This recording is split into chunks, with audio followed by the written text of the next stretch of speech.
Alex is with us this morning. How you doing, and what's going on with this fight? What kind of prompted you to ask a very basic question? I'm spending a lot of money. How are you using it? Oh, good morning. Brown has always had very high tuition prices. Tuition and fees for the next school year is estimated to be around $93,000 a year. And I was concerned, not for myself. I think, as I mentioned in the hearing, I'm lucky enough that my parents are doctors and they can afford to pay that entire sticker price. But a lot of students can't. And that's why Brown looks the way that it does.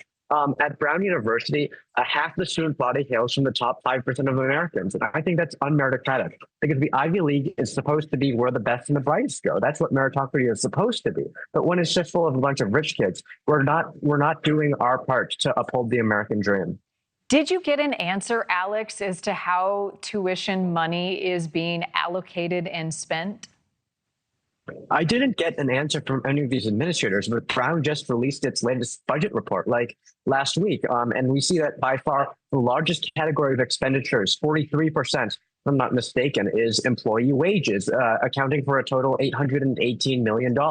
And again, we have 3,805 administrators at Brown University for an undergraduate population of about 7,000 and add on like 4,000 grad students. That's an incredibly insane ratio. And I think that something should be done about it so that the American dream can be more affordable. You call Brown's response retaliation. What's your understanding as to why you were investigated because of asking the question? Right. Well, essentially what we did was with journalism. We sent out an email. I'm a reporter for the Brown Spectator, which is a student newspaper at Brown.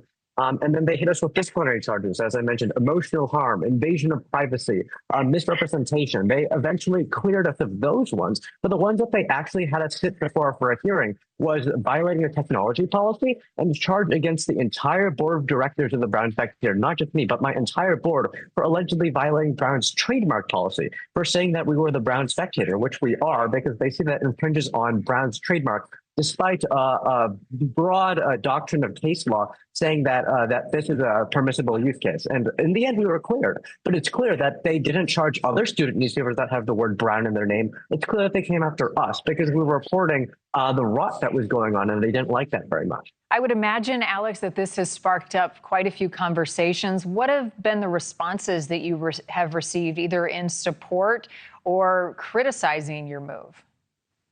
I think there's been a lot of support on campus from students who recognize that this bill is too high, from students who got into Brown but can't go because their financial aid packages aren't enough because of all the bloat that's going on. We've also gotten a lot of positive responses from the faculty because, again, we're talking about administrators here are bloated, not the faculty. And for too long, they've also felt disrespected that instead of seeing increases in their salaries or more funds allocated to research, the money is just going to associate vice provosts and DEI deans as opposed to actually going to the people who are teaching classes and doing important research. And so I think we've gotten a lot of support from them. As far as our detractors are, obviously the disciplinary deans weren't big fans, but it's surprising, right? Is that a lot of students weren't fans either. But I think that stat that I mentioned earlier, 50% of Brown comes from the top 5% of Americans. I think that for a lot of kids, the response is if 93K is too much for you, go somewhere else. And so I guess Ivy League is exclusive, and they don't want to open the doors to a more qualified but less wealthy class of students. How has this impacted the education that you're getting right now at Brown? Well, I've stayed on top of all of my classes, thankfully, but certainly is that it was tough with all the disciplinary stuff going on. But I think I learned something far more important from this. And I think they tried to silence me. They tried to make me back down, but I didn't. And I guess in the end, I won. I was vindicated. And here I am testifying before Congress to let the American people know that there's real problems going on. And I called on Congress to subpoena Brown's president, Christina Paxson, to testify before them, because I really think she's the one who should have to answer questions for why she's charging students so much. And is there a plan? Have they reached out to you to sit down and to have a conversation about your concerns over bloated salaries? Brown University has not. Besides disciplinary hearings, I have not had any contact with the administration, which I think is unfortunate because this is a very real problem that I think that they should be incorporating input from students on.